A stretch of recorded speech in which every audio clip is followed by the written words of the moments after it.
Shivoham, Shivoham.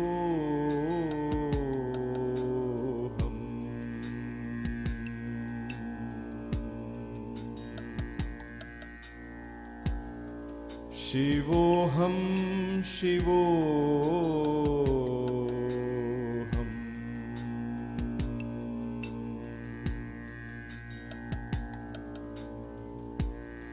Shivoham, Shivoham.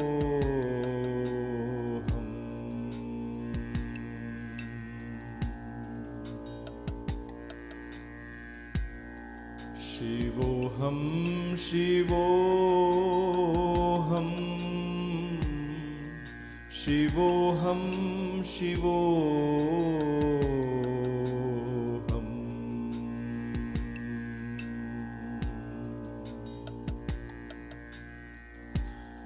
Shivoham, Shivoham. Shivoham, Shivoham.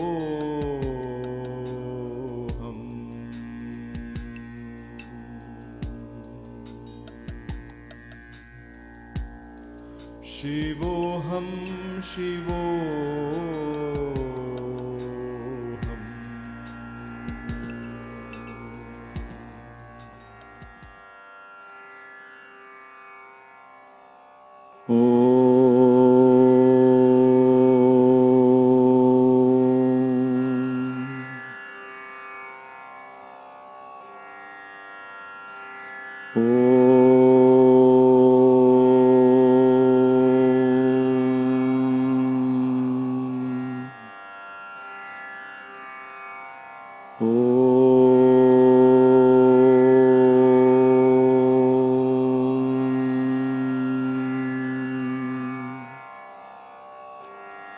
Shuklam Baradaram Vishnum Shashivarnam Chaturbhujam Prasannabadanam Dhyayet Sarva Vignopashantaye. Shri Gurubhyo Namaha Harihi Om. Manojavam Marutatulya Vegam Jitendriyam Buddhimatam Varishtham Vatatmajam Vanarayuthamukyam Shri Ramadutam Sharanam Prapadye.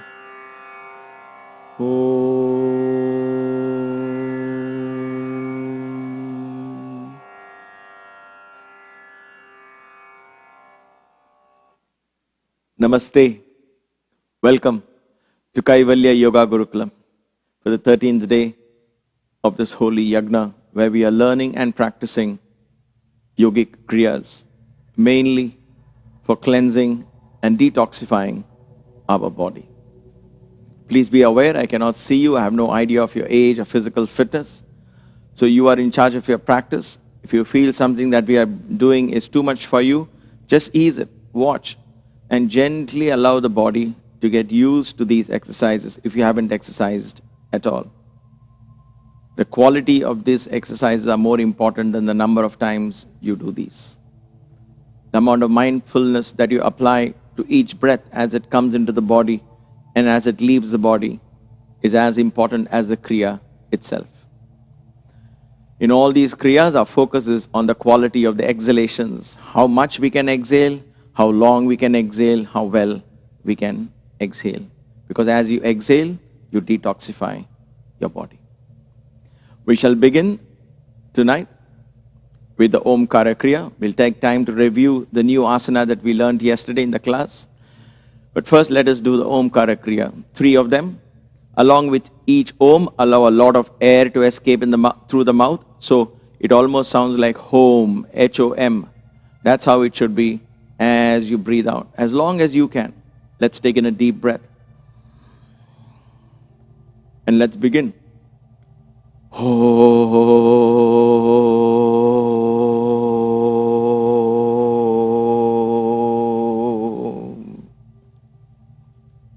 Inhale, come up. Take a couple of deep breaths. Begin to engage the throat.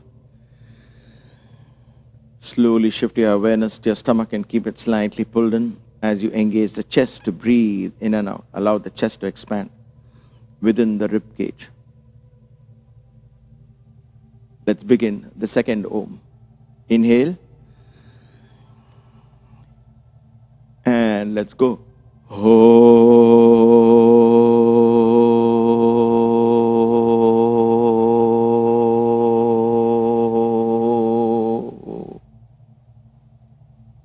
Inhale.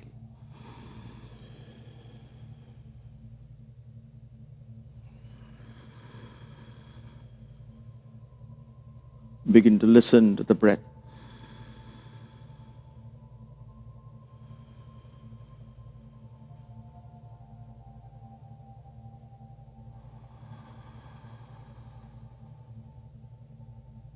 And let's begin the third Om. Inhale.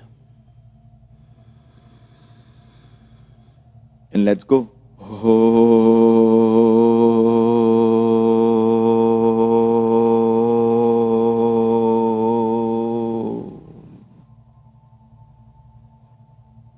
Inhale, come up.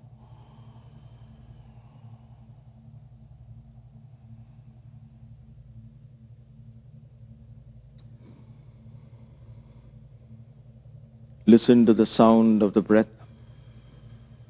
Begin to observe your exhalations.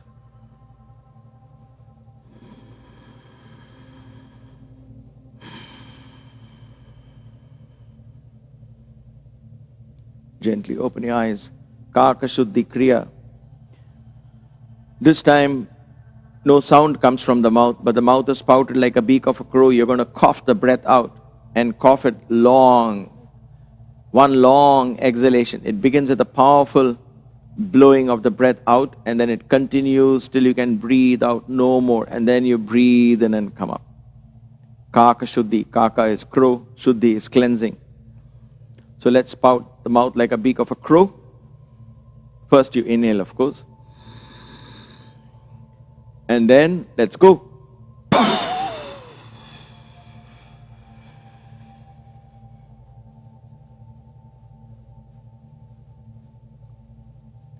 Inhale, come up.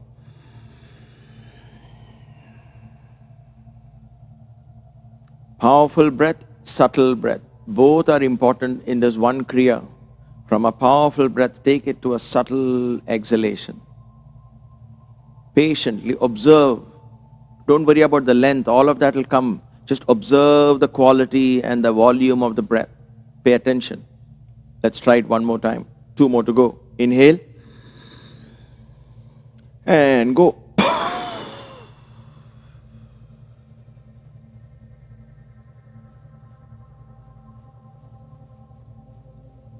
Inhale, come up.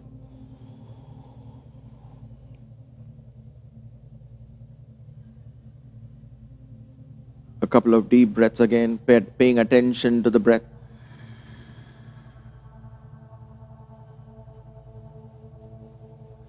One last time, inhale. Exhale.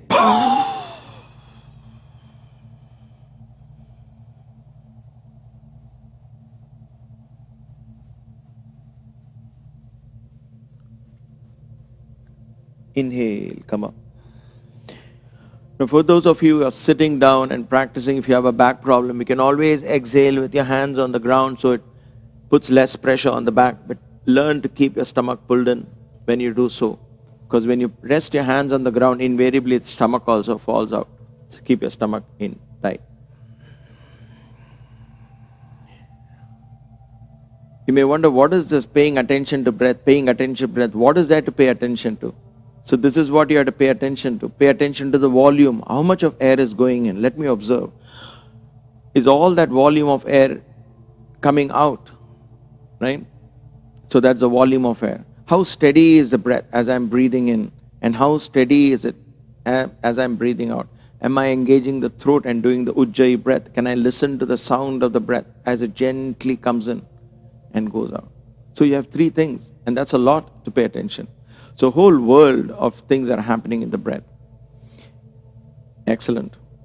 So we did these two. We will skip the Agnisara today.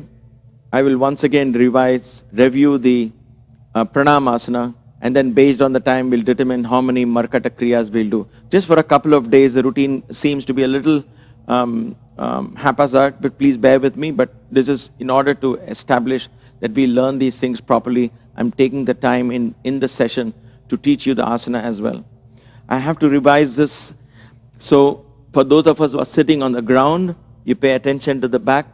Your toes are together, your heels apart. If you can sit on the ground like so, then this works fine.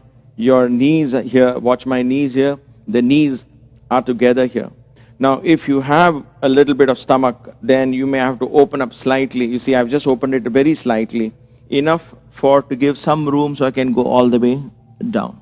You can take support and go down. Once you go down fully, you're collapsing on top of your thighs. Literally, the whole body begins to collapse.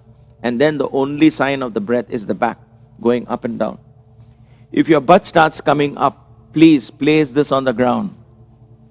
Don't start doing this. Because this, what happens is, watch here, this creates a distance. If you can, I guess this camera can catch up. If it creates a distance between the thighs and the chest. So it gives room for the chest to move. So you will not be able to learn the breathing from the prone of the back, or the back well. So that is why you don't lift your butt up. You have to keep it down and learn to collapse on the thighs. So rest your head on the block. If you cannot go all the way down, collapse. Okay? This is more effective, of course, when you're sitting down. But of course, there are certain people who just cannot afford to sit like this. Then we're going to do the standing one, which I showed yesterday. But before I go there, there is one more thing for some of you. This is not for all. But I must share it because this is part of that Kriya. Now, this is rarely taught, but it's a very powerful Kriya. But again, it's not for everyone. So whom is it for? This is for those of you who have a very flat stomach and who can afford to press this in.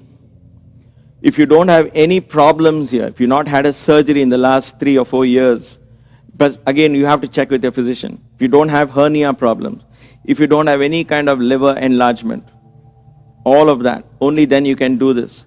But the most important thing is your stomach has to be flat. Otherwise, you're not going to be able to do this. It's going to create a lot of discomfort. So you have to learn to do this very, very, very slowly.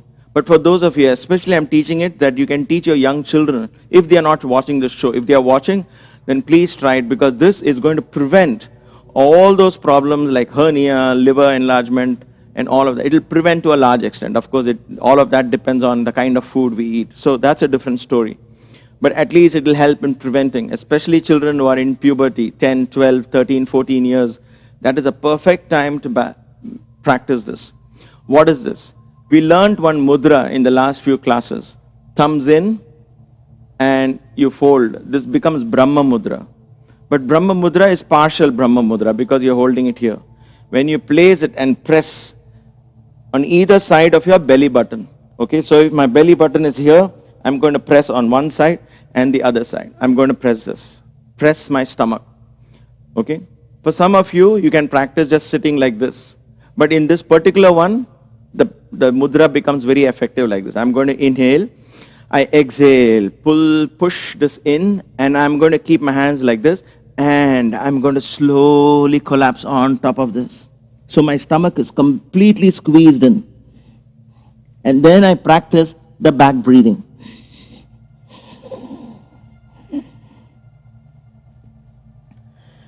This gives no room for the stomach to move.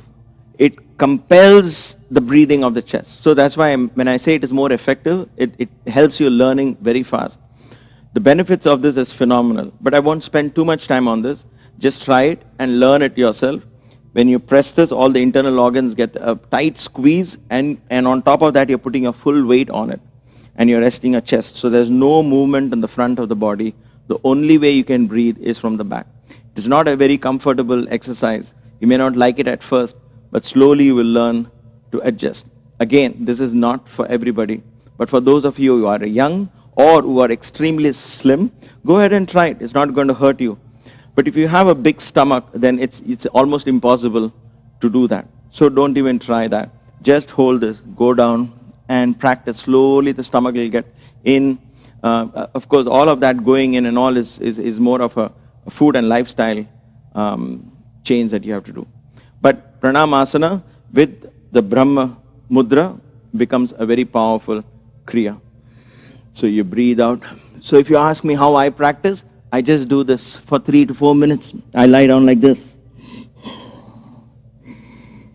I breathe in and out. Breathe in and out. It's so much so that sometimes gas escapes from the back and it's okay. Because of the so much pressure, there is no way the Vayu is trying to adjust itself. So that is the point in this whole thing. So allow the chest to breathe in and out. So that is Pranam Asana.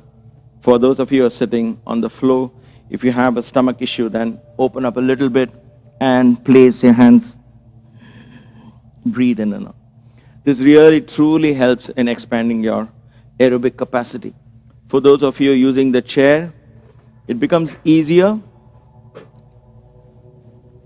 So all you have to do is not stand too far out, because these questions came to me.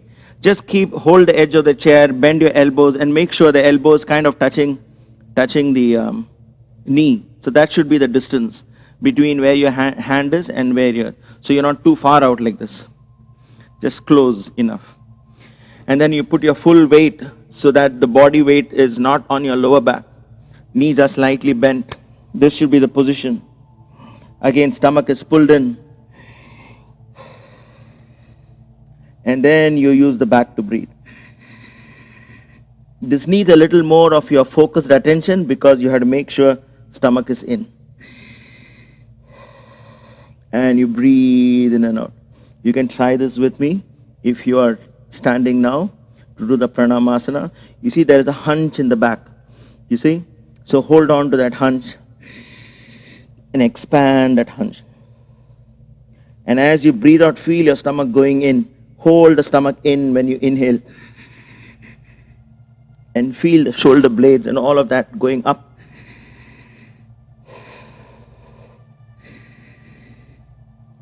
It'll help in that breathing. Others, those of you who are trying on the floor, please try that. Let's try and hold this position and breathe in and out at least 4 to 5 times. Ready? Some of you are using the chair. Please go ahead, use the chair. I'll choose my favorite position, which is on the ground. And I will do it with the Brahma Mudra, just to show you all these options exist. Okay? So, inhale, chest, exhale. Go down like so. Others can press the hands on the ground. Go down gently. Exhale. Place your head on the floor or on a block in front. Squeeze in the stomach and breathe in and out. Breathe fully.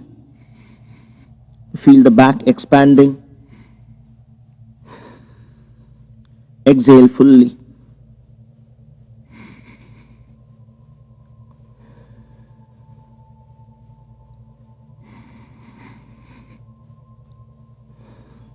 Don't hold your breath at any point. Keep breathing in and out.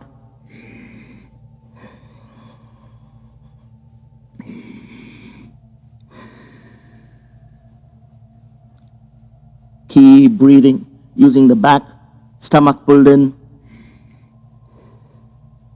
And gently relax. Inhale. Those of you on the chair, please come back, sit on the chair. Others, come back to Vajrasana. For those of you who did this with Brahma Mudra, you'll notice immediately the chest is breathing so easily. Even otherwise, for those of you on the ground itself, you're able to do this. And when you come up, you will notice the breathing becomes so easy. That means the lung is able to breathe in all directions. When you practice it like this, then in a few weeks, what will happen is when you will be able to hold the stomach slightly in. I promise I'll make a separate video to show you exactly what I mean by keeping the stomach slightly in. It'll come sooner than later. I'm just trying to find time to do that because I want it to be clear. All right. Wonderful. Now that we did Pranam Asana, let us do the Markata Kriyas. We will do 5 of these Markata Kriyas, 5 rounds of them. We all know the routine. We'll do 5 Markata Kriyas. Then we close our eyes and get ready for the Ramana Pranayama. Markata means mountain, monkey. So you're going to move continuously with every inhalation, exhalation. So you become very conscious. Be mindful of your inhalations and especially be mindful of your exhalation. In the Markata Kriya, if you're comfortable by now, then when you exhale, use your mouth. Exhale through the mouth. So you empty faster. That's all it is, right? Okay. And we're going to start with the right hand up. Let's all breathe out. And begin. Inhale. Exhale. Inhale. Left hand up. Exhale. Inhale. Both hands up. Exhale. Inhale. Exhale to the right. Inhale. Come up. Exhale to the left. Keep your stomach slightly pulled in. Inhale. Come up. Exhale to the front. Inhale. Come up. Twist to the right. Inhale. Exhale. Inhale. Exhale. That's one. Excellent. Inhale. Exhale. Left hand. Inhale. Exhale. Both hands. Inhale. Exhale. Inhale. Exhale to the right. Inhale. Exhale to the left. As much as you can. Don't push yourself too much. Inhale. Come up. Exhale to the front. Inhale, come up. Exhale to the right, twist. Sitting up tall and straight. Inhale. Exhale to the left to sit up tall and straight. Inhale and exhale. That's 2. 3 more to go. Wonderful. Right hand. Inhale. Exhale. Left hand. Inhale. Exhale. Both hands up. Inhale. Exhale. Inhale. Exhale as you go down to the right. Inhale. Exhale to the left. Inhale. Exhale to the front. Inhale. Exhale to the right. Inhale. Exhale to the left. Inhale. Come back. 2 more. Inhale. Exhale. Inhale. Exhale. Inhale. Exhale. Inhale. Exhale. Inhale. Exhale. Inhale. Exhale. Inhale. Exhale. Inhale. Exhale. Inhale. Exhale. One last one. Let's do this slowly. Inhale as much as you can. Exhale as slow as you can. Let's try that. Inhale. Exhale. Inhale left. Exhale. Inhale, both hands. Exhale.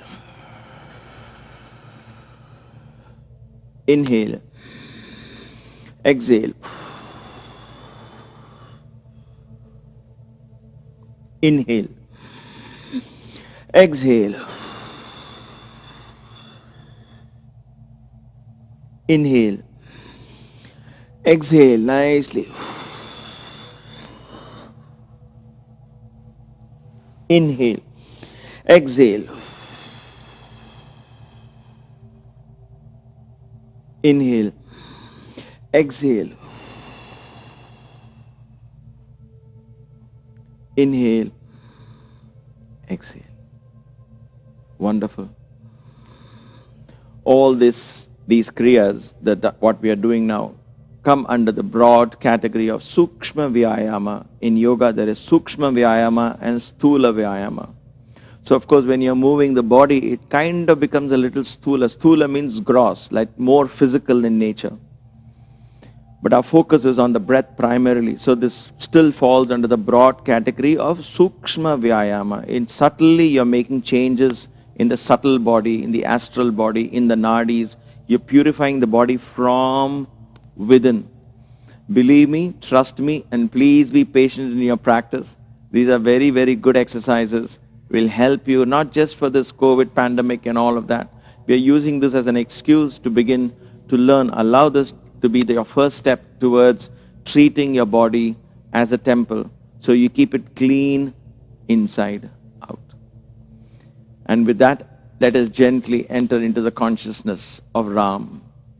We'll do the Ramana Pranayama for about 5 minutes. Allow your mind to simply settle into Ram. Try to regulate the breath as well. Initially, the mind will resist it. You will say, oh, why not simply listen to Ram Naam? That's more peaceful for me. Because you're not been regulating the breath at all. It doesn't like to get regulated. But be patient. That's why I put it only for a 5-minute practice. Simply learn to regulate it. Treat it as an exercise. Let your deep consciousness be filled with the Ram Naam. Shravana is the first step in the 9 paths of devotion. Shravanam. So just let the name come into your ears. Allow, but you keep your focus on 4 in, 8 out, 4 in, 8 out. The Vayu represents the Hanuman energy.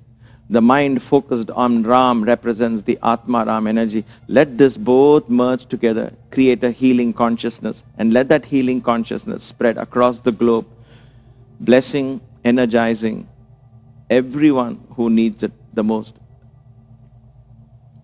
With that, you can form your hands into Chin Mudra if you want, or we practice the Kamala Kriya. As always, you're going to inhale for 4 counts like so, exhale for 8 counts. We have done this in the previous classes. And therefore, offering our prayers to the divine energy of Hanuman, let us begin the Ramana Pranayama. Because where Ram Naam is, he is there. Install him in your consciousness. Inhale, 1, 2, 3. Exhale, 1, 2, 3, 4, 5, 6, 7. Inhale, 1, 2, 3. Exhale, 1, 2, 3, 4, 5, 6, 7. Inhale, 1, 2, 3. Exhale, 1, 2, 3, 4, 5, 6, 7. Inhale, 1, 2, 3. Exhale, 1, 2, 3, 4, 5, 6, 7. Inhale, 1, 2, 3. Exhale, 1, 2, 3, 4, 5, 6, 7. Inhale, 1, 2, 3. Exhale, 1, 2, 3, 4, 5, 6, 7. Inhale, 1, 2, 3. Exhale, 1, 2, 3, 4, 5, 6, 7. Inhale, 1, 2, 3. Exhale, 1, 2, 3, 4, 5, 6, 7. Inhale, 1, 2, 3. Exhale, 1, 2, 3, 4, 5, 6, 7. Inhale, 1, 2, 3. Exhale, 1, 2, 3, 4, 5, 6, 7. Inhale, 1, 2, 3. Exhale, 1, 2, 3, 4, 5, 6, 7. Inhale. Exhale. Ram Ram Ram, Ram Ram Ram. Inhale. Ram Ram Ram. Exhale. Ram Ram Ram, Ram Ram Ram. Inhale. Ram Ram Ram. Exhale. Ram Ram Ram, Ram Ram Ram. Inhale. Ram Ram Ram. Exhale. Ram Ram Ram, Ram Ram Ram. Inhale. Ram Ram Ram. Exhale. Ram Ram Ram, Ram Ram Ram. Inhale. Ram Ram Ram. Exhale. Ram Ram Ram, Ram Ram Ram. Inhale. Ram Ram Ram. Exhale. Ram Ram Ram, Ram Ram Ram. Inhale. Ram Ram Ram. Exhale. Ram Ram Ram, Ram Ram Ram. Inhale. Ram Ram Ram. Exhale.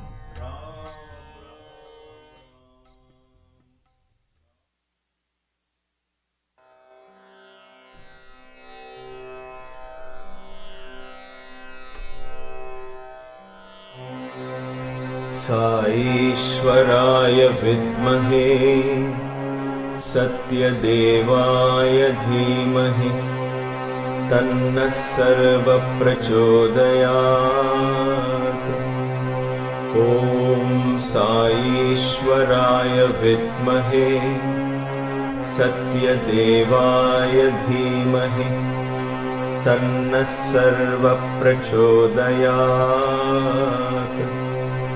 ॐ साईश्वराय विद्महे सत्यदेवाय धीमहि तन्नः सर्वप्रचोदयात्।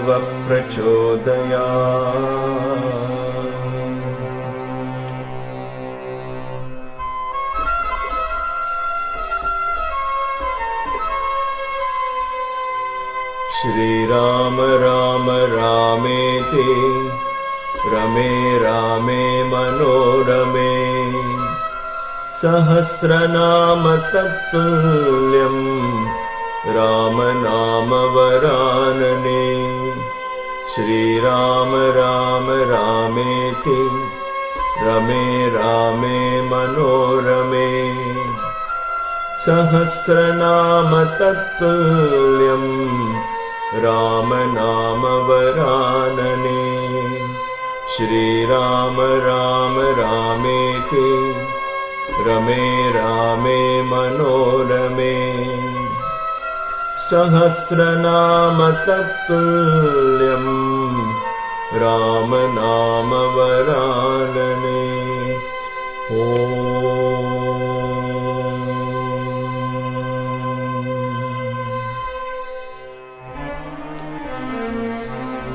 सीतारामा सीताराम सीताराम राम सीताराम।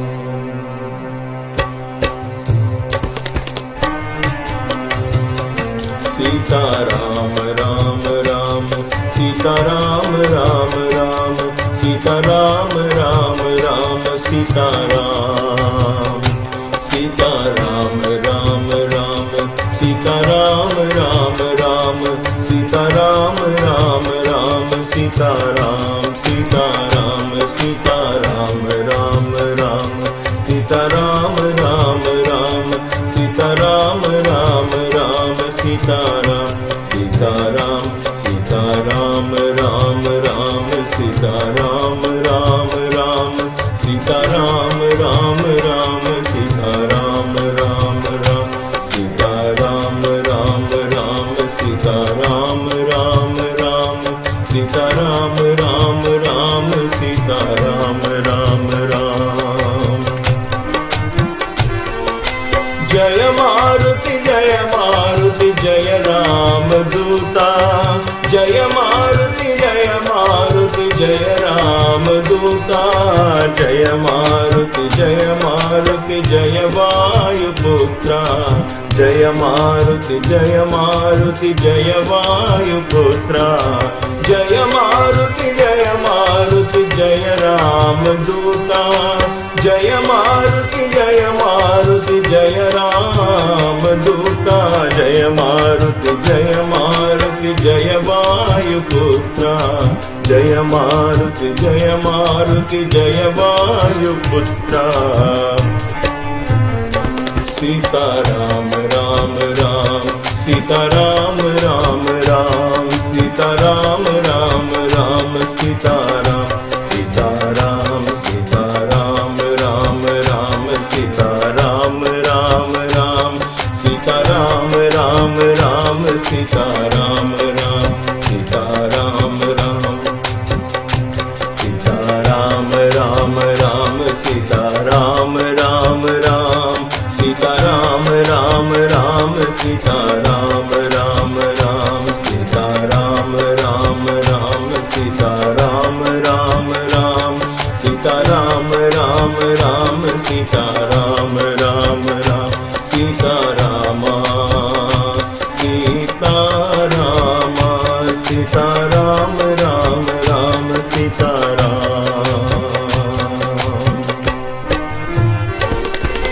जय मारुति जय राम दूता जय मारुति जय राम दूता जय मारुति जय वायुपुत्रा जय मारुति जय वायुपुत्रा जय मारुति जय मंगलदाता जय मारुति जय मंगलदाता जय मारुति जय महानुभावा जय मारुति जय महानुभावा जय मारुति जय वायुपुत्रा जय मारुति जय Vayuputras Sita Ram Ram Ram Sita Ram Ram Ram Sita Ram Ram Ram Sita Ram Sita Ram Ram Ram Sita Ram Ram Ram Sita Ram Ram Ram Sita Ram Ram Ram Sita Ram Ram Ram Sita Ram Ram Ram Sita Ram Ram Ram Sita Ram Ram Ram Sita Ram Ram Ram Sita Ram Ram Ram Sita Ram Ram Ram Sita Ram Ram Ram Sita Rama Sita Ram Ram Ram Sita Ram Ram Ram Sita Ram Sita Rama Sita Ram Ram Ram Sita Ram Ram Ram Sita Ram Sita Rama Sita Ram Ram Ram Sita Ram Ram Ram Sita Ram Sita Ram Ram Ram Sita Ram Ram Ram Sita Ram Ram Sita Ram Ram Ram Sita Ram Ram Sita Ram Ram Ram Sita Ram Ram Sita Ram Ram Sita Ram Ram Sita Ram Ram Sita Ram Ram Sita Ram Ram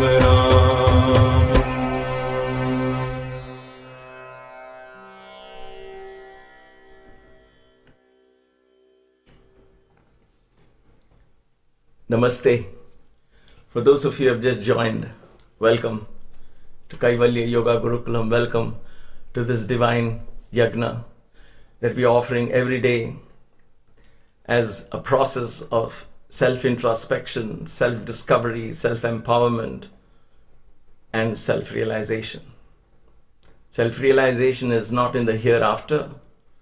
It is not to be considered something to be done only in the old age or sometime in the future, but it is right here and now. It is our birthright to know what the real nature of the self is that keeps saying I all the time. Following the path of Hanuman, following the works of Hanuman, exploring, understanding, studying the actions of Hanuman, we begin to understand our own divine nature. And just as Hanuman joins Sita and Rama, so will our Sita, our inherent dormant divinity, lying deep in the Lanka, hidden under the Ashoka tree, will rise up and be united with the Atma Ram. What a glorious journey the spiritual journey is, filled with divinations, filled with blessings of the sages, filled with the understanding, explorations, and experiences of so many dimensions that exist in the universe, all of them being available from within our body. That is the glory of the study of the story of Rama. That is the glory of Hanuman. Today, in today's section of Sundarakand that we are studying as part of this yagna, specifically dedicated to Lord Hanuman, we are at that place where Hanuman is taking the leap over the sea. It is not coincidence that Valmiki spends almost 2/3 of this chapter and a little more of the next chapter on just Hanuman crossing the sea. 1/3 is spent on him preparing, and then almost right in the very beginning he says he takes a leap off. So it's more than 2/3 actually. Let's say in terms of percentage, almost 90% of Valmiki is focused on Hanuman's flight over the sea. The sea. And that journey over the sea is your journey and my journey. We are trying to understand how to fly over the sea. The sea is a very symbolic metaphor that is used in many religions. In Judaism, you have Moses who parts the sea. They never fight the sea. It's either overcoming the sea or parting the sea, so it gives way for you to go. But I will not claim any expertise in Judaism and try to explain the inner meaning of Moses. I'll keep that for my own personal. I respect that religion, and I expect philosophers and scholars who have studied that religion have a better perspective to that. Nevertheless, I am intrigued by the fact that the sea performs or becomes an important metaphor in some of these very old religions. Coming to Sanatana Dharma especially, and coming to Ramana in particular, Valmiki plays importance to the sea. The earth element is about our fears of survival. And that's pretty much it. We have to survive. And in order to survive, we seek basic food and clothing and shelter. And that's pretty much the earth, which can easily be overcome. And to us in this generation, the 21st century, I think for most of us, of course there are the unfortunate ones, and you and I have spent that in our previous lives. That is why we are what is called empathy towards them, right? Those who don't have those basic necessities and who can't think anything beyond what am I going to eat next? Can I wear something else? So they are so poor that food and clothing and shelter is the primordial importance for them. And it takes evolutions of life from that to come. So consciousness is trapped in that earth element, if you will.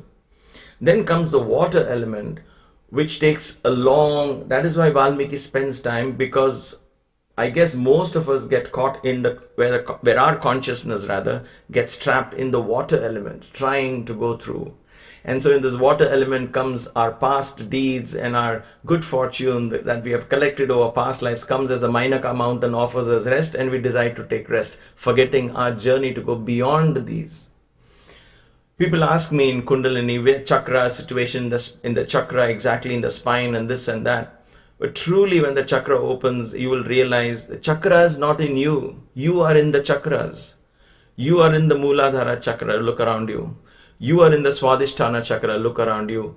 If your heart chakra opens, you will be in the heart chakra, look around you. The reality around you will change phenomenally.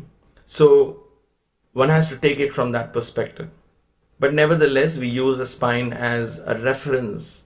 So this journey of Hanuman is kind of a reference. And let us not get trapped in using that reference as somehow it is going up. Is he going down to find Sita? Is he coming up? What is it? This is all our ridiculous ideas of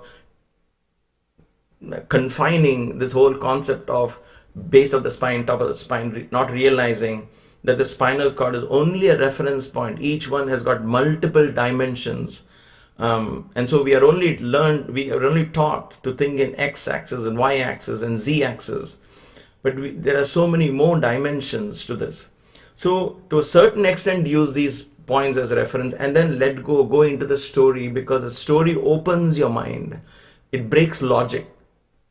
Because you have a flying monkey, you have mountains coming out of the sea, it breaks logic, and that is part of the training. That is part of the training in the Sanatana Dharma, to break logical patterns of thinking and break the mind and open it to, wait a minute, shock the mind into this. One of the reasons why we use bright colors on the screen in all these satsangs is that the point here is we want to shock the senses, awaken the senses. Otherwise, we will not be able to grasp that reality. But all this happens in a very gentle manner, so don't worry. Okay, so today's story, what happens? Hanuman is now overcome the Mainaka mountain. He's gently tapped it and it's gone back into the sea, no longer an obstacle, and he carries on. Now the Devas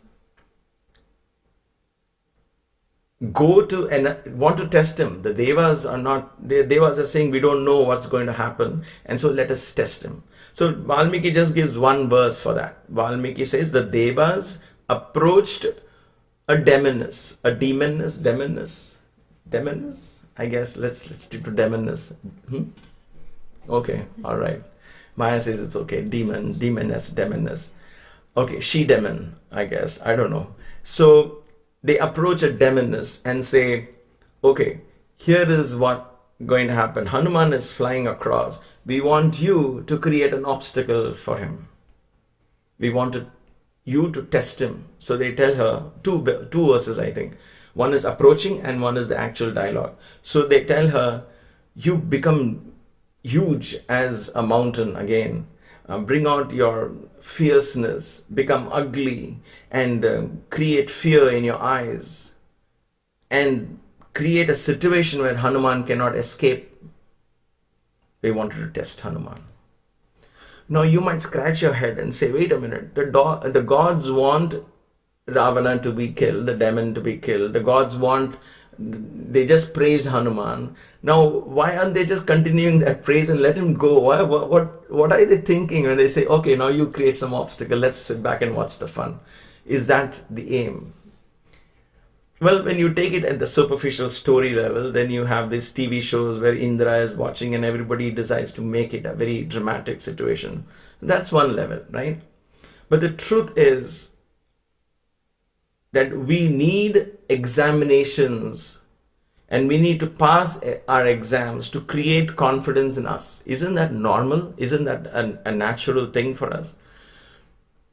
Even when we learn to speak, we speak something, we look into the eyes of others and we see as babies whether there is a response to what it's speaking, and then they try to work back. So that feedback mechanism is so crucial for not only spiritual growth, but for any growth. Without feedback, there is absolutely no growth. So that feedback mechanism is what is called an examination. We will call it a test, right? Nobody likes that, a test. So when you learn a new language and you're not able to get the pronunciation properly, or people who give back a feedback say that's too much accent, I don't know what you're talking about, then you're like, okay, let me go back and do. You don't like that feedback, but then that is what gives you the reality. Otherwise, you might be living in a la-la land thinking, yeah, I'm strong, I can do all this, and going without realizing that you're completely off the track. So we have speed bumps to control us, to not only control us, control is probably not the right word, but to give us the confidence that we are going in the right direction, and gives us a chance, those speed bumps gives us a chance to examine our responses to situations, and in that response, we begin to understand our own growth. When will you know you're spiritual? Like I said, how do we understand Hanuman is flying in us? When we understand the shadow. And what does that mean? When we learn to be, when equanimity becomes normal for us, natural for us, we don't get upset like before. If the same thing happens to us, we'll be like, chalo, let it go on, ye bhi hota hai. We let it pass. And somehow equanimity comes. Then know that Hanuman is flying up, and his shadow is you, and you're able to go through that, right? So that feedback is very important. It is the same thing. So this Devas calling upon the demoness is a story part of it. But in truth, Hanuman's own energies are coming up to test him and test different aspects of it. We will touch upon how 4 aspects of Hanuman were tested in this, and how you and I get tested in that. Okay? We will come to that because that verse, Valmiki talks about it, and we don't touch that verse today, we'll talk about it tomorrow. But it's important for us to know here. So Hanuman crosses Mainaka, and therefore the next test comes. The first one was not in the form of a test. It seemed to be a test to Hanuman. Now the Devas are saying, go test him. So there are 2 versions of this. One comes because of the good deeds, come on their own. Now when you pass that and go further, then the 5 elements come together and pose. What are those 5 elements that come together and pose this? The creation itself comes together and tests your skill, right? Whether you're able to continue your spiritual journey. The 5 elements transform themselves into our 10 senses. The 5 senses of action, the 5 senses of perception. So you have these 5 senses. From the earth element, you have the sense of smell, which is a sense of perception. You have the anus, that is a sense of action, connected to the earth's passing of solid matter, like earth, right? Bad smell, connected to smell. Okay. Then you have the water element. Sense of perception is the tongue, filled with water and saliva, which means life, taste, food, so on. And the sense of action is the reproductive organ, the sexual organ. So these 2 are connected because the sexual organ passes urine and water and seminal juices and so on. So water. The fire, sense of perception, eyes, sense of action, feet. When you walk, it creates heat in the body. That's why we say go for walks and jump and all that to burn fat. So the heat comes from your feet. So the sense of action with fire is feet. Sense of perception is the eyes, because where there is light, the eyes become active. Where there is no light, no heat, the eyes can't see anything, it becomes inactive. Then comes space. Space is hearing, sound, vibrations. So you hear, the sense of perception is hearing. Sense of action is the mouth. The mouth is the one that speaks. Okay? So you have 5 senses of perception, 5 senses of action. Now all these senses now come up in their purest form as senses, experience of the senses, to confuse us, to what is it called, is to swallow us. Now this is an extension of the Mainaka mountain. Because we are in the Mainaka mountain, we have not even come to, some of us may not even have experiences. But nevertheless, we try to take a leap, we get swallowed by the snake, we go back down, come up again in the Mainaka mountain. So we perhaps create this. So I leave it to you for your own imagination where you are in the spiritual path. But here, this obstacle that comes from the sea, again from the sea, it's all water element. The second center of consciousness, where it's all connected with senses. That is why I brought this analogy of the senses. Okay? And I'll tell you why there are 10. Very subtly Valmiki is indicated. You may not have heard this elsewhere, but this is a very beautiful indication here. Because Valmiki is not just a simple storyteller. So every verse that he has spent time, you have to understand why does Valmiki go on and on about certain things, and I'll come to that in a minute or so. So what did the Devas say? The Devas went and told this demoness. And so what came out of this ocean now? The mountain is already done. So what came out? A snake. A huge serpentin-like serpa. A huge snake-like animal or being came out of this. Huge, darting eyes of flames and all of that. Very fearful to look at. And it comes and blocks Hanuman in his path. I don't have slides today because I think I couldn't get my thoughts together to put it in 1, 2, and 3.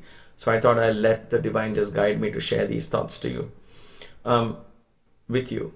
And so when this serpent comes up, the serpent tells Hanuman, I have a boon from the Creator. That's why these are the senses. The senses have a boon from the Creator that anyone passing by have to enter its mouth. The serpent says in a story, anyone who passes by my kingdom, that means over me, they have to go through me. You have to enter into my mouth. I am supposed to eat you. If you survive that, it's up to you, but I swallow you. That is a boon given to me by the Creator. In other words, the senses are given to us by the senses, by the Creator to enjoy. And when we enjoy, our self gets swallowed by that. That is why you and I are caught up in, oh gosh, how do I live without white rice? And how can we do only salads? How can we do only this? We can't even think beyond because that particular sense, let's call it the tongue, has swallowed us. We can't think beyond it. Oh gosh, that is too difficult. No, I will just go into the snake. I'll be happy here. So we go into the snake. Or sometimes some of us are so lazy, we can't get up from bed in the morning. How 15 minutes of sleep, I can't give up. I need to have that sleep in the morning or something like that. I'm just giving examples, right? And so there is another element that swallows us. So each of us, we get swallowed by the snake, the serpent, if you will. Let's call it the serpent. And so she tells Hanuman that you have to enter me. Now Hanuman tells her first, please listen, I have to go. I come on behalf of Rama. He's got a brother. They both were in the forest. And a great demon, Ravana, has taken away his wife. So I am going to rescue her. I'm going to see where she is and pass on I'm on a mission, right? I'm on a mission. Long story short, he tells the serpent, but the serpent says, no, you have to enter my mouth. This is the boon I have got, so please, you can't go anywhere. And so this is how we are, right? We talk about offering the senses to the divine and try to go around it. So the serpent sensed that Hanuman is trying to escape. These are the words Valmiki used. The serpent sensed that Hanuman is trying to give her an excuse and try not to get into this argument, but try and avoid. So in spiritual path, the way I understand this from Valmiki, and I share it for your own understanding and contemplation, right? Is you cannot go around the senses. You cannot go around the senses. You cannot submerge the senses as well. Like Mainaka did. Like Hanuman touched Mainaka and said, you go back down. The serpent, it's not going to happen. Hanuman could have, right? In the story again, he puts his hand and he becomes and pushes the snake down or whatever. But in this particular instance, Valmiki is very clear and tells us how is he tackling the serpent. He is not pushing the serpent. In other words, the senses are not going to be suppressed. And you can't cheat the senses and go around because everything is senses for us. Hey, think about it. Right now you're listening to me, you're seeing me. How is it working? Because of senses, right? If you shut your ears, if you shut your eyes, then boom, gone. At this moment, satsang is gone. You can feel with your skin, your chair and other things. But this moment, this is gone. So our reality is so much filled by the senses, you just can't avoid the senses. You can't blame the senses, saying senses are bad, senses evil and this and that, sense control this. So we have to understand that idea of control. How does Hanuman deal with this? We'll give you an idea of how to deal with this. So we have to face the senses. In other words, there is an element of discipline and there is an element of confidence that is established in the first step. There are 2 steps Hanuman adopts, right? So here, think of Hanuman Chalisa, Bhima Rupa Dhari Asura Samhare. In one part, Tulsidas sings. In the other part, he says, Sukshma Rupa Dhari Siyai Dikhava. So Hanuman can become big, mighty in size, when he has to tackle forces that are not divine, that become his obstacles. He becomes bigger and bigger. And then he can also become tinier and tinier. Now you can take this in a physical sense, say, oh, this is all Hanuman, divine, he's got siddhis, he can do that. You can take it in that sense. But if we apply it in our spiritual path, there is a deeper meaning. And this idea of becoming big and small is what Hanuman is going to use in this particular instance. So what happens now? So the serpent realizes Hanuman is cheating, is trying to escape, escape. And therefore the serpent says, no, you have to enter my mouth. Hanuman gets annoyed, angry, and he says, all right, if that is the case, let me see if you can bear my height. Hanuman is now a sadhaka in our understanding at this point. So he has the confidence. I have a mission. I cannot allow any other distraction and all of that. He is very focused. So that was the first initial things. Don't forget the first 2 stages, which form the basis for this to happen. Without those, this won't happen. So for those of us who are in the Mainaka mountain may not understand this necessity for this. Why all the sense struggle? Let Baba will take care of it. Let it be. And we sit in the Mainaka mountain and go back to our TV shows and whatever we do. That's fine. If that's your choice, that's fine. But for those of us who have said, all right, enough of the Mainaka mountain, I want to go further, take time to come away from the comforts that the Mainaka mountain offers and brings discipline into place, then the senses begin to get activated. The serpent is activated, right? And therefore the senses come up now in the form of the serpent and says, okay, you have to now. Now it's like waging a war with the senses directly. So what happens? This is the beauty. This is why I'm saying waging war and all of that. Why am I going with this? Is because Valmiki explains this. So Hanuman says, all right, see if you can bear me. If you can open your mouth wide enough to take my size. And therefore, Valmiki says, Hanuman grows 10 yojanas. Watch my fingers here, okay? This is exactly how he explains these verses. So like I said, he's not simply telling the story for our entertainment purpose. Hanuman, let's count how many he says. Hanuman grows up to 10 yojanas, grows his size. 10 yojanas is assuming 2.5 miles, let's say at the very minimum, 25 miles. So you do the calculations now. Yojanas means that. So Hanuman grows his size to 10 yojanas in front of the serpent. The serpent grows into 20 yojanas. Then Hanuman, it says, grows to 30 yojanas in size. The serpent grows to 40 yojanas, even bigger than Hanuman. So every time Hanuman does something, serpent becomes bigger. Then Hanuman goes to 10, 20, 30, 40. Then Hanuman grows to 50 yojanas and the serpent grows to 60 yojanas, opening the mouth wider. So as Hanuman increases the size, the serpent opens his wider and wider, 60. Hanuman says, okay, 70 yojanas, the serpent opens his mouth, 80 yojanas, even bigger than Hanuman. Serpent and Hanuman goes up to 90 yojanas, serpent opens to 100 yojanas and Valmiki stops. Guess what? 10 senses. All the 10 senses. This is the 5 senses, 5 actions and 5 perception. They're all interrelated. So in these 10 steps, what we have seen is every time Hanuman is, why is he doing it? Because he's angry. He's waging a war. He says, I'm going to control. I'm going to teach you a lesson. So he grows in size. Then he finds that the serpent also grows in size. Even becomes much more bigger. Then he grows even bigger. Then the serpent grows even more bigger.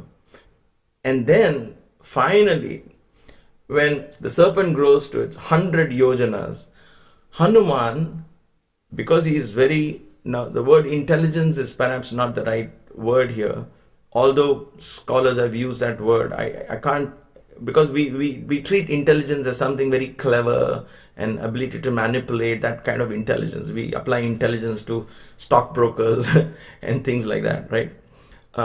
Intelligence, it's more than intelligence. It's mati is more than intelligence, more than intuition. It's that divine combination of that. It's that intuitive awareness.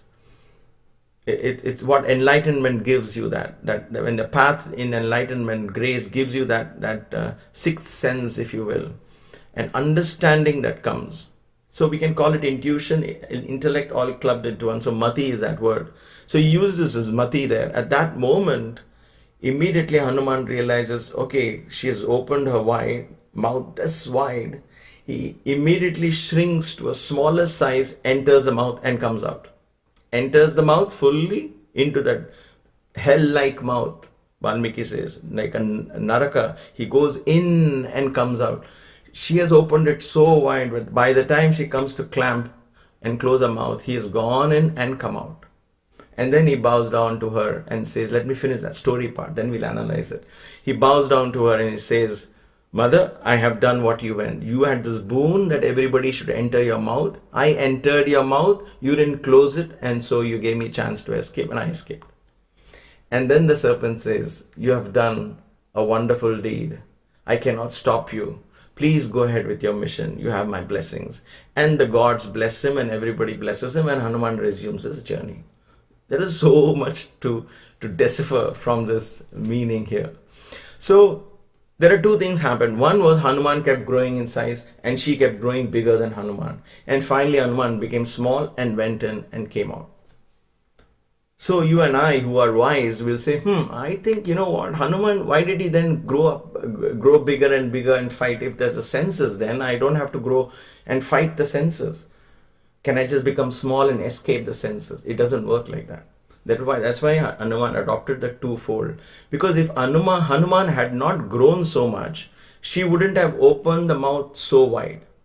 If she had not opened the mouth wide, then even if Hanuman became small and entered, she could have quickly grasped him. Even though he was fast, she's a superpower herself, right? So she could have closed the mouth and trapped Hanuman inside, right? So Hanuman wanted to open her mouth. Yoga school or in the Bhagavad Gita or anywhere, in any guru's teaching, any Vedanta, you will apply this and you'll say this makes sense. Because in Ramayana also very subtly, Valmiki has explained how to overcome this serpent who otherwise swallows us. And then we live in that sensual reality, that this is real, this is fun, this is good for me. But we are in the serpent, in the womb of a serpent, just like we are in the Mainaka mountain. And therefore we can't see beyond that, right? So two things are there. One is we have to grow and control the senses. We have to go above the senses. We have to go above the senses. In other words, we have to learn to tackle each one and say, when something is affecting me, I have to say, you know what, I'm not going to let this affect me. I'm going to be the bigger person. If I want the third helping of the cake, I'm going to say, no, I don't want the third helping. I'm going to, let go. That cake cannot have this much control over me. So I become big. Then your friend comes and offers a third cake. Hey, please, I didn't see you eat. You have to eat this. Oh, no, my child will feel very bad if you don't eat on his birthday. You have to eat. So the serpent opens the mouth even bigger, comes even more closer. You have to be even bigger and say, no, you know what? I did eat. I am so happy. Thank you. You have to go bigger and bigger. So this will go on. So this is one thing. We have to learn. So there is a war that we wage against the senses in one sense, that we have to be very watchful. Every time she opens her mouth, we have to go bigger than that. We have to be alert, awake. Otherwise, if we are smaller than her mouth, then it's very easy for us. The sooner we go closer, she's going to swallow us, right?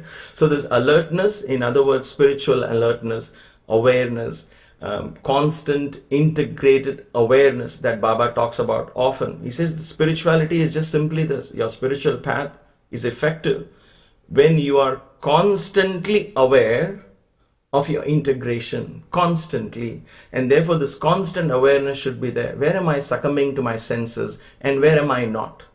You have to know, or each one of us know this answer to it. Whether we blame social friends pressure, peer pressure, social pressure, all that is up to you. Those are all excuses for us to succumb to this. So we have to grow bigger than the senses. So what happens when we do that, we develop an ability to become very small and go in and come out before the mouth closes. What does that mean? So now think of potato chips, right? When potato chips come, let me put it this way. There are certain experiences that trigger a neural path in the brain. Neurons get triggered based on some external stimulus, okay, for most part. So when you're passing by something, you smell something like, oh wow, I want to have it. So that trigger creates that sense, and then you tend, even though you're not hungry, you want to eat it, right? So she has opened her mouth and you are not able to go back up, so you get caught. So what we have to do is, when we practice becoming bigger and becoming constantly aware and becoming bigger, we will learn the ability, we will learn that only when we go bigger and bigger with the senses. That is why Valmiki first said Hanuman grew bigger and bigger and bigger, bigger than the sense. Every time she opened her mouth, he grew bigger. She also grew bigger, he grew even bigger, right? So that has to be the first step. So there has to be sense, discipline, determination, all of that, physical discipline, mental discipline, that is part of the sadhana. You cannot avoid that and say, no, God will take care of that, we don't need it. It just doesn't work like that, right? So that must. That is a lesson from Hanuman. That is how I'm taking it, I'm sharing it with you. But here what happens is, then before that neuron fires in your brain, you will be able to go in and come out of that. And then the trigger will not click, the trigger will not fire in the brain. So that sense experience will just pass by and your brain will not trigger, because the moment it triggers, that means a snake is bigger than you. So it's a little difficult to explain, but let me try this and I'll explain this analogy and I'll leave you all to think about it, because this is an important topic. I hope I did justice, I don't know. But anyway, I'll give an example. Last weekend, I think it was, when we entered a grocery store early in the morning, and we wanted to pick up flowers for the altar for the yagna. So we entered the store, and as we entered the store, the first thing was the bakery stall. It was the first thing in the morning. We were there early. So the fresh smell of bread hit us, right? I've not eaten bread for a while now. And because of the yagna and other things, for the last a month or so, I'm kind of on some kind of a fasting schedule. Anyway, so when that when the bread smell came, it was like, oh, what a nice smell. And to me, the way it happened naturally was, when that bread smell came, immediately my memory triggered. Smell triggers memory. Okay, my memory that was triggered was in Puttaparthi. Every evening after bhajans, we will go past a little bakery, and that bakery smell will just attract almost every one of us. And almost every day my father would bring some bread or some sandwich from there and we would eat. Okay, so I would love that smell. Okay, so when I thought of this, I thought of Puttaparthi, and that is ashram where I was raised. So when I went, my mind went to the ashram, to that bread, that smell, and then my mind went to father, and my mind went to Swami and Darshan, and then this got off, and then, oh, what a nice time in Puttaparthi, that memories remain. And by then I had passed this bread stall. So what happened? Before that bread could consume me and me turn around and say, hey, you know what, let's pick up some bread, I went into that bread chamber and came out, because my mind got moved away from that bread. It was triggered, but I moved away from that bread. I'm giving an example here, right? And it moved away from that, and I was able to pass. So I perhaps, now that I read Valmiki's thing, I'm thinking I went into the serpent mouth and came out. I didn't allow that bread smell to capture my attention in such a way and make me weak, so that the neuron gets fired, and then once it starts firing, then at some point it will come back. At that moment I might control it, but then 2 hours later I might say, I really need a bread, I'm craving for bread, right? It will come out because the neuron is already fired. So this comes, the ability to transcend or go through the smell, appreciate the smell for what it's worth, let it trigger memories, let those memories trigger further memories, and you leave this aside. What triggered you, leave it aside. And so you go in and come out. I hope I made it clear. So it comes when you're constantly aware and you're constantly able to practice. Now, have I become as good as Hanuman? No, of course not. This is one time I succeeded. There could be other times I failed. Maybe in other times, maybe food is not my weak spot. But there may be other things that could be my weak spot, right? I could be impatient sometimes when a particular computer thing doesn't work. I get so upset.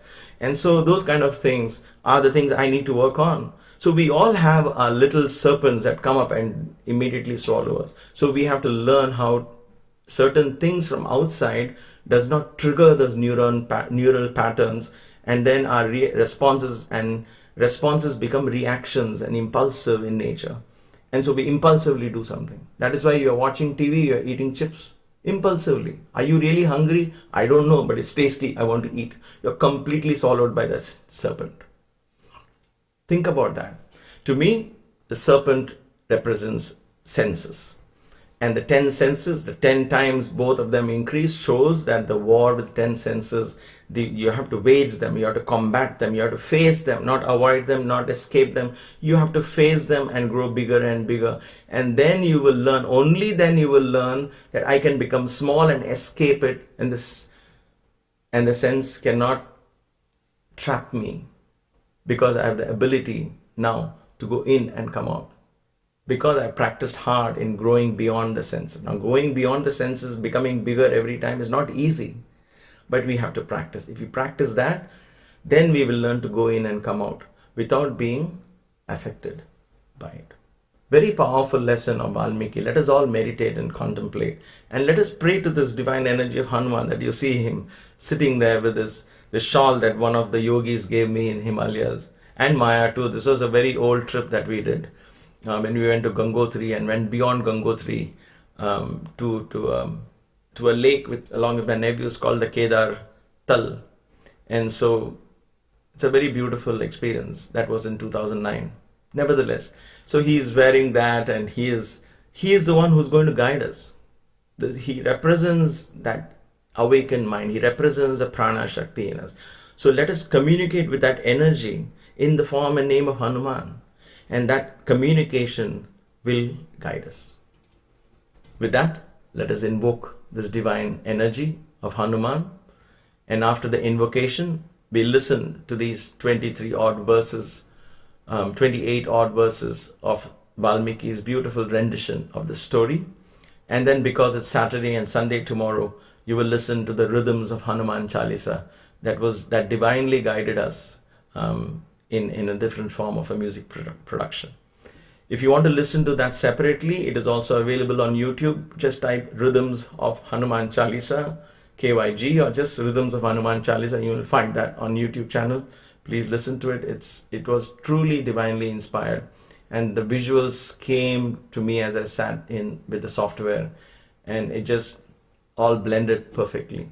So we like to offer that on Saturdays and Sundays for your listening pleasure, and also to share that energy that emanates from that divine chant. Let us now invoke this divine energy into our consciousness, into our hearts. Awaken the dormant energy of Hanuman from within, and let the consciousness of mankind, let the global consciousness awaken to this divine energy of selflessness, devotion, service, and love.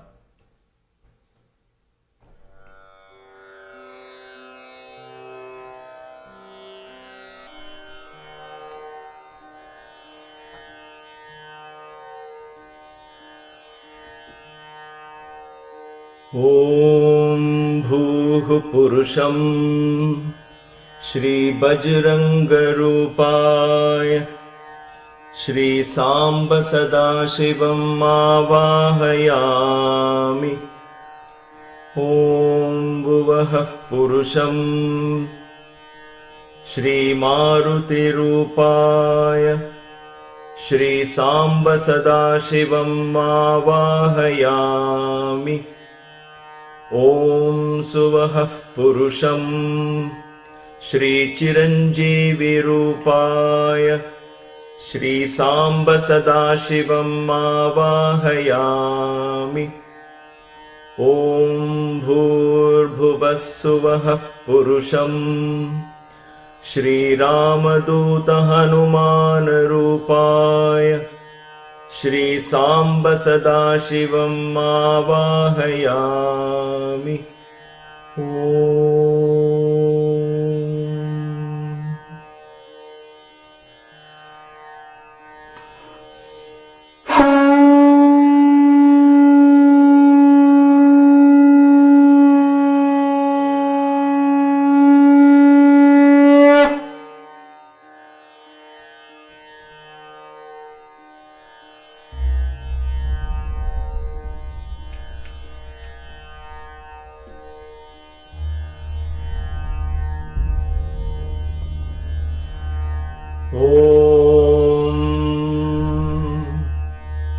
ततो देवास गन्धर्वाः सिद्धाश्च परमर्षयः अब्रुवन् सूर्यसङ्काशां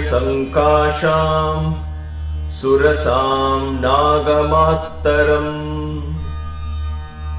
अयं वातात्मजः श्रीमान् प्लवते सागरोपरि हनुमान्नाम तस्य त्वं मुहूर्त्वं विघ्नमाचर। राक्षसं रूपमास्थाय सुघोरं पर्वतोपमम् दंष्ट्राकरालं पिङ्गाक्षं वक्त्रं कृत्वा नभः समम्। बलम् इच्छामहे ज्ञातुम् भूयश्चास्य पराक्रमम् त्वां विजेष्यत्युपायेन विषादं वा गमिष्यति। एवमुक्ता तु सा देवी दैवतैर्विसत्कृता समुद्रमध्ये सुरसा बिभ्रति राक्षसं वपुः। विकृतं च विरूपं च सर्वस्य च भयावहम् प्लवमानं हनुमन्तम् आवृत्येदमुवाचः। मम पक्षप्रदिष्टस्त्वम् ईश्वरैर्वानरर्षभ अहं त्वा भक्षयिष्यामि प्रविशेदं ममाननम्। एवमुक्तसुरसया प्राञ्जलिर्वानरर्षभः प्रह्यष्टवदनः श्रीमानिदं वचनमब्रवीत्। रामो दाशरथिर्नाम प्रविष्टो दण्डकावनम् लक्ष्मणेन सह भ्राता वैदेह्या चापि भार्यया।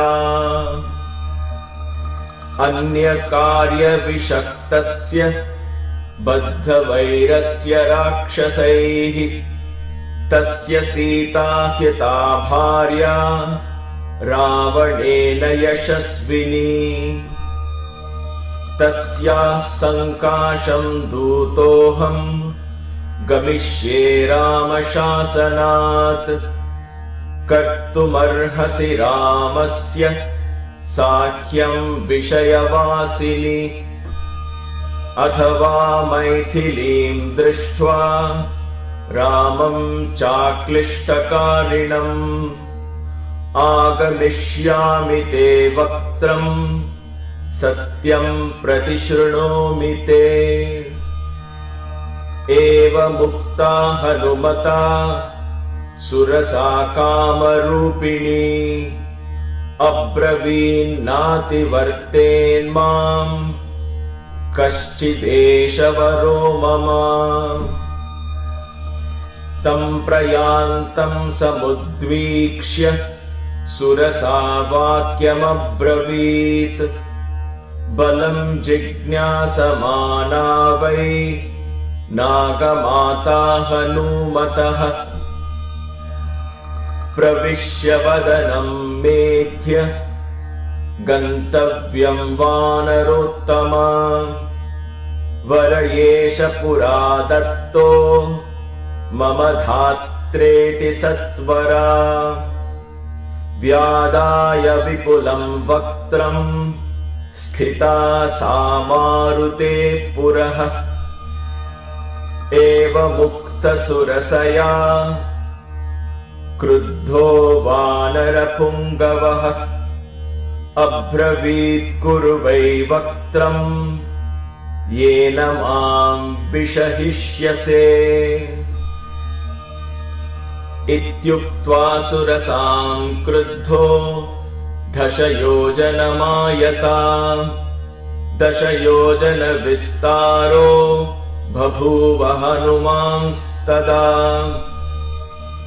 तं दृष्ट्वा मेघसङ्काशं दशयोजनमायतं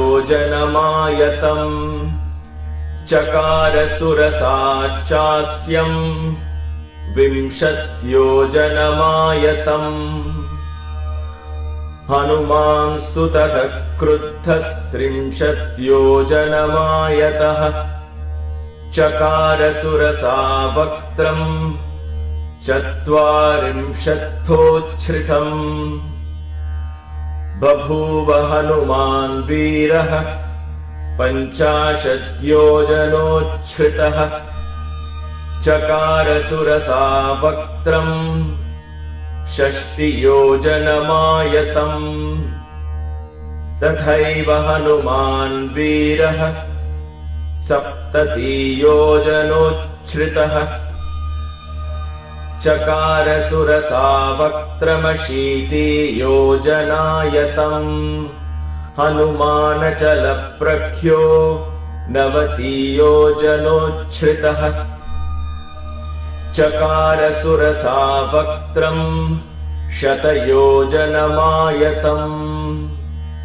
तव सानुषु विश्रान्तः शेषं प्रकमतामिति तद्धृष्ट्वा व्यादितं त्वास्यं वायुपुत्रसुबुद्धिमान् दीर्घजिह्वं सुरसया सुघोरं नरकोपमम् सुसंक्षिप्यात्मनः कायं बभूवाङ्गुष्ठमात्रकः सोऽभिपत्याशु तद्वक्त्रं निष्पत्य च महाबलः अन्तरिक्षे स्थितः श्रीमानिदं वचनमब्रवीत् प्रविष्टोऽस्मि हि ते वक्त्रं दाक्षायणि नमोऽस्तु ते गमिष्ये यत्र वैदेही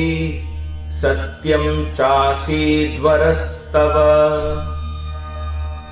तं दृष्ट्वा वदनान्मुक्तं चन्द्रं राहुमुखादिव अब्रवीत् सुरसा देवी स्वेन रूपेण वानरम् अर्थसिद्ध्यै हरिश्रेष्ठ गच्छ सौम्य यथा सुखम् समानयस्व वैदेहीं राघवेण महात्मना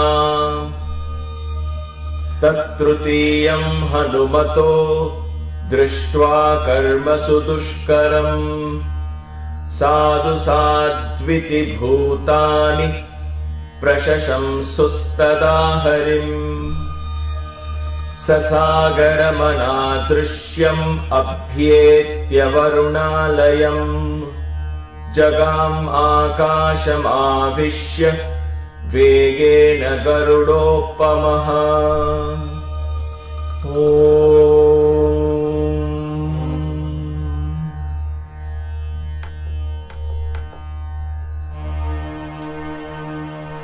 मनोजवम् मारुततुल्यवेगम्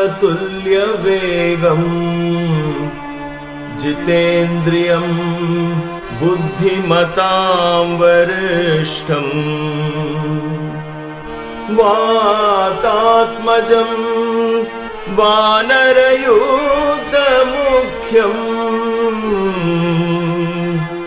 श्रीरामदूतं शरणं प्रपद्ये श्रीरामदूतं शरणं प्रपद्ये शरणं प्रपद्ये।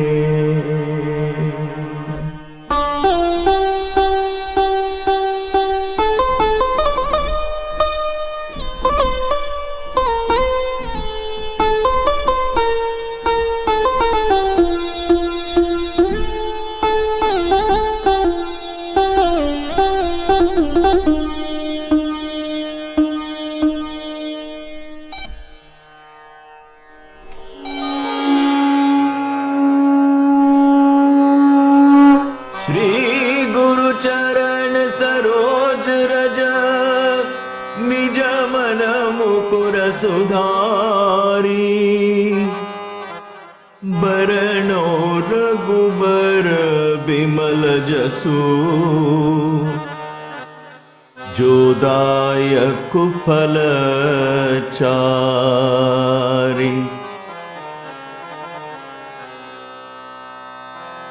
बुद्धिहीन तनु जानिके सुमिरा पवन कुमार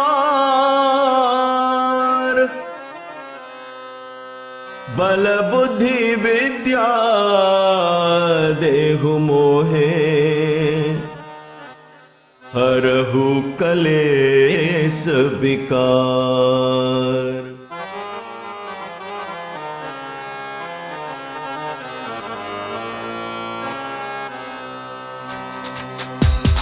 राम राम राम राम राम राम श्री राम राम राम राम राम राम राम राम राम राम राम राम राम श्री राम राम राम राम राम।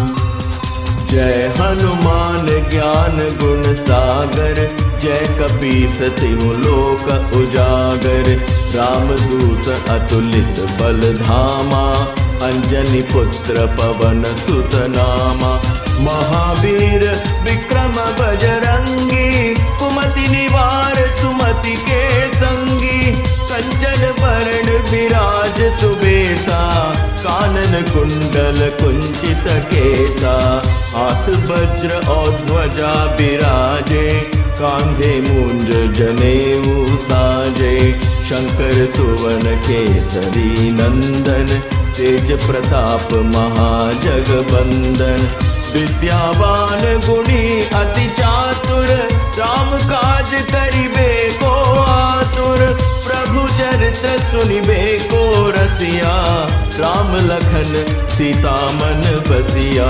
राम राम राम राम राम राम राम श्री राम राम राम राम राम राम राम राम राम राम राम राम श्री राम राम राम राम राम राम राम राम राम राम राम राम राम श्री राम राम राम राम राम राम राम राम राम राम राम राम राम श्री राम राम राम राम राम।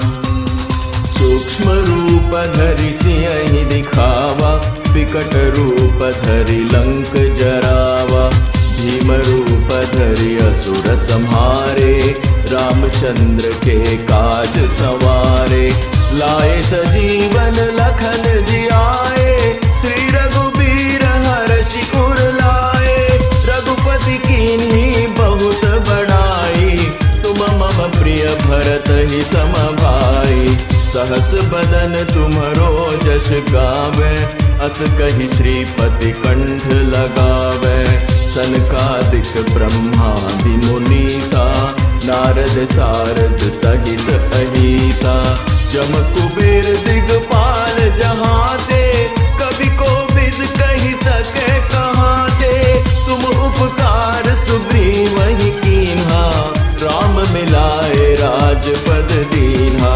राम राम राम राम राम राम राम श्री राम राम राम राम राम राम राम राम राम राम राम राम राम श्री राम राम राम राम राम राम राम राम राम राम राम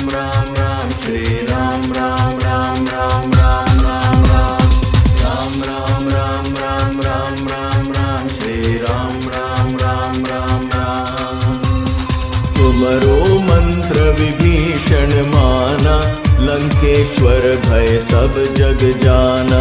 जुग सहस्र योजन पर भानु, लियो ताहि मधुर फल जानू। प्रभु मुद्रिका मेलि मुख माही, जलधि लांघि गए अचरज नाहि। दुर्गम काज जगत के जेते, सुगम अनुग्रह तुम्हरे देते। राम दुआरे तुम रखवारे, होत न आज्ञा बिन पैसारे। सब सुख लहे तुम्हारी सरना, तुम रक्षक काहू को डरना। आपन तेज संहारो आपे, तीनों लोक हाँकते कापे। भूत पिशाच निकट नहीं आवे, महावीर जब नाम सुनावे। राम राम राम राम राम राम राम, श्री राम राम राम राम राम राम राम राम राम राम राम राम, श्री राम राम राम राम राम राम राम राम राम राम राम राम, श्री राम राम राम राम राम राम राम राम राम राम राम राम, श्री राम राम राम राम राम। नासै रोग हरे सब पीरा, जपत निरंतर हनुमत बीरा। संकट ते हनुमान छुड़ावे, मन क्रम वचन ध्यान जो लावे। सब पर राम तपस्वी राजा, तिनके काज सकल तुम साजा। और मनोरथ जो कोई लावे, सोई अमित जीवन फल पावे।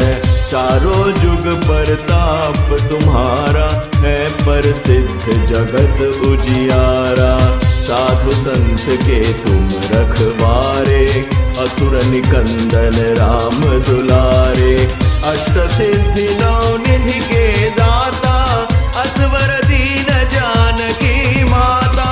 राम रसायन तुम्हारे पासा, सदा रहो रघुपति के दासा। राम राम राम राम राम राम राम, श्री राम राम राम राम राम राम राम राम राम राम राम राम राम, श्री राम राम राम राम राम राम राम राम राम राम राम राम, श्री राम राम राम राम राम राम राम राम राम राम राम राम, श्री राम राम राम राम राम। तुम्हारे भजन राम को पावे, जन्म जन्म के दुख बिसरावे। अंत काल रघुबरपुर जाई, जहाँ जन्म हरि भक्त कहाई। और देवता चित्तन धरई, हनुमत से सर्व सुख करई। संकट कटे मिटे सब पीरा, जो सुमिरे हनुमत बलबीरा। जय जय जय हनुमान गोसाई, कृपा करहु गुरुदेव की नाई। जो शत बार पाठ कर कोई, छूटहि बंदी महासुख होई। जो यह पढ़े हनुमान चालीसा, होए सिद्धि साकी गौरीसा। तुलसीदास सदा हरि चेरा, की जय नाथ हृदय महाडेरा। राम राम राम राम राम राम, श्री राम राम राम राम राम राम राम राम राम राम राम राम, श्री राम राम राम राम राम राम राम राम राम राम राम राम, श्री राम राम राम राम राम राम राम राम राम राम राम राम, श्री राम राम राम राम राम। पवन तनय संकट हरण, मंगल मूर्ति रूप। राम लखन सीता सहित,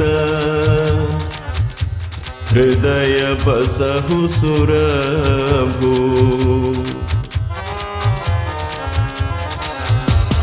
राम राम राम राम राम राम राम, श्री राम राम राम राम राम राम राम राम राम राम राम राम राम, श्री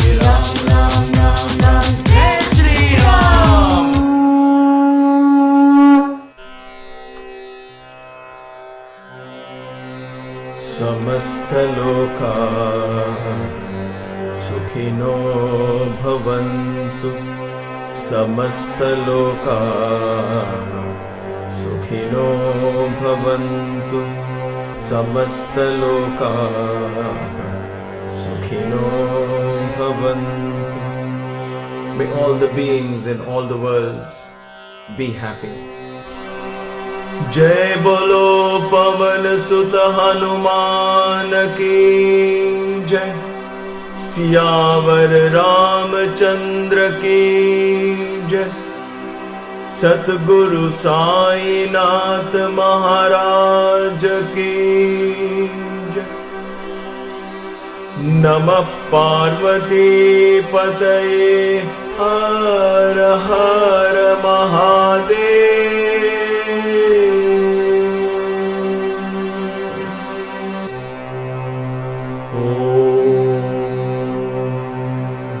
शांति शांति शांति.